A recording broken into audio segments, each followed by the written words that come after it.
அன்பார்ந்த இணையதள நேயர்களை மீண்டும் www.qcrc.in என்ற இணையதளத்திற்காக நியூஸ் தமிழ் செய்தி அறிக்கையில் உங்களை சந்திப்பதில் பெருமகிழ்ச்சி அடைகிறோம். இன்று 29 ஆகஸ்ட் 2009க்கான முக்கிய செய்திகளை தற்போது பார்க்கலாம். அதிமுக கட்சி சார்பில் சென்னை கலெக்டர் அலுவலகம் முன்பு பால் விலை உயர்வை கண்டித்தும் விலைவாசி உயர்வை கண்டித்தும் இன்று மாபெரும் ஆர்ப்பாட்டம் நடந்ததாக சென்னையிலிருந்து தகவல்கள் வெளிவந்து கொண்டிருக்கிறது.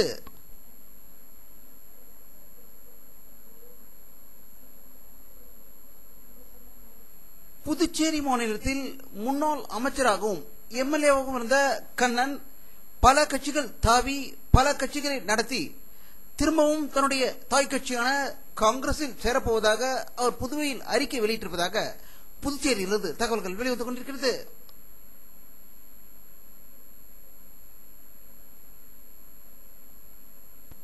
இஸ்ரோ அதிகாரி வெளியிட்டுள்ள ஒரு செய்தி அறிக்கையில் சந்திராயன் 1 தகவல் தொடர்பு தற்போது துண்டிக்கப்பட்டு விட்டதாகவும் இதனால் சந்திராயன் செயல் இழந்து விடும் நிலைக்கு தள்ளப்பட்டிருப்பதாகவும் இதனை பற்றி மேலும் ஆராய்வதற்காக விஞ்ஞானிகள் ஒன்று கூடி நடவடிக்கை எடுப்பது பற்றி ஆராய்ந்து வருவதாக பெங்களூரில் இருந்து தகவல்கள் வெளிவந்து கொண்டிருக்கிறது.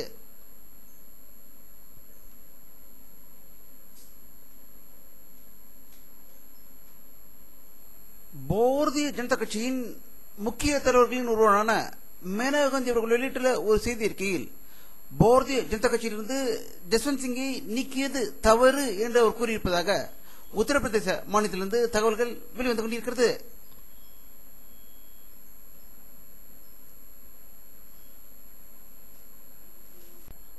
பாரத பிரதமர் மன்மோகன் சிங் அவர்கள் ராஜஸ்தானில் பல அரசு நிகழ்ச்சிகளில் கலந்து கொள்வதற்காக சென்றுள்ள போது அங்கு அவர் செய்தியாளர்களிடம் பேசுகையில் பொக்ரான் விவரத்தை பற்றி சில விஞ்ஞானிகள் தவறான தகவல்களை வெளியிட்டுக் கொண்டிருப்பதை வன்மையாக கண்டிப்பதாகவும் அப்துல் கலாம் அவர்கள் கூறியது உண்மை என்றும் அவர் செய்தி வெளியிட்டிருப்பதாக ராஜஸ்தானிலிருந்து தகவல்கள். பாரதிய ஜனதா கட்சியை குழப்பிய குட்டையாக்கிய அத்வானி பதவி விலக இருப்பதாகவும் அந்த பதவிக்கு சுஷ்மா ஸ்வராஜ் வர இருப்பதாகவும் கட்சி தலைவராக அருண் ஜேட்லியை நியமிக்க இருப்பதாகவும் டெல்லியில் இருந்து தகவல்கள் வெளிவந்து கொண்டிருக்கிறது.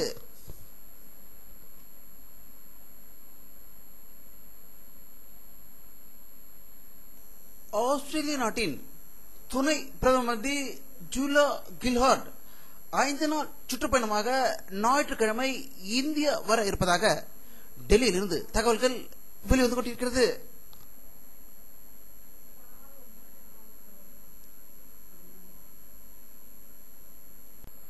பாரத பிரதமர் மன்மோகன் சிங் தலைமையிலான 2வது காங்கிரஸ் ஆட்சியின் 100வது நாளை இன்று எட்டியுள்ளது என்றும் 100 நாளில் அனைத்து மந்திரிகளும் சாதனை புரிவோம் என்று மக்களின் வரிப்பணத்தில் புத்தகத்தை அடித்து 2 மாதங்களுக்கு முன்பு டெல்லியில் ஒவ்வொரு மந்திரியும் வெளியிட்டிருந்தார்கள்.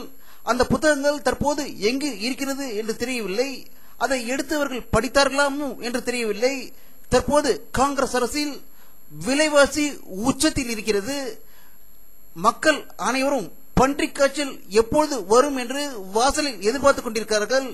இப்படிப்பட்ட காங்கிரஸ் 100 நாள் சாதனையை தான் இந்த படத்தில் பார்க்கிறீர்கள்.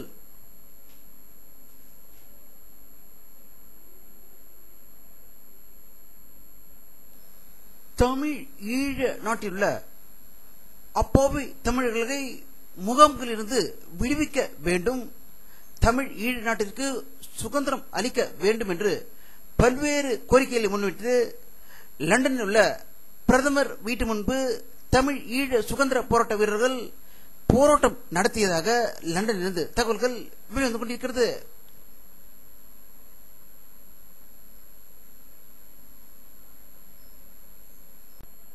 மெக்சிகோ நாட்டில் நடந்த ஒரு கலவரத்தில் 5 போலீஸ்காரரும் 1 பொதுமக்களும் உயிர் இழந்ததாகவும் 2 பிரிவினர் ஏற்பட்ட மோதலில் இந்த பயங்கர சம்பவம் நடந்ததாக மெக்சிகோ நாட்டிலிருந்து செய்திகள் வெளிவந்து கொண்டிருக்கிறது.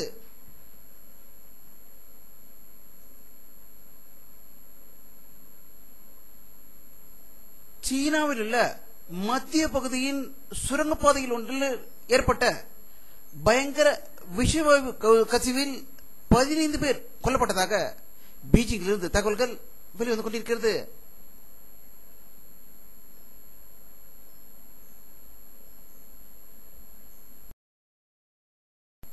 விண்வெளியில் ஆராய்ச்சி மையத்தை அமைத்து வரும் வல்லரசு நாடுகள் அதற்கு வேண்டிய சில பொருட்களை எடுத்து செல்வதற்கு டிஸ்கவரி விண்கலம் இன்று அமெரிக்காவிலிருந்து வெற்றிகரமாக செலுத்தப்பட்டதாகவும் இதில் 7 விஞ்ஞானிகள் பயணம் செய்திருப்பதாக நாசாவிலிருந்து தகவல்கள் வெளிவந்து கொண்டிருக்கிறது.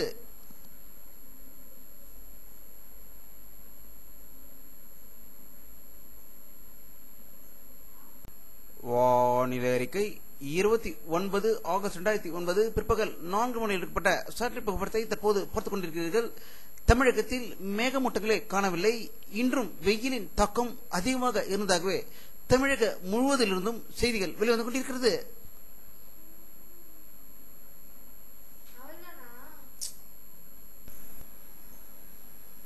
இத்துடன் இந்த செய்தி அறிக்கை நிறைவடைகிறது. மீண்டும் நியூஸ் தமிழ் செய்தி அறிக்கையில் உங்களை சந்திக்கும் வரை உங்களிடமிருந்து விடைபெறுவது உங்கள் கே பாலாஜி. நன்றி.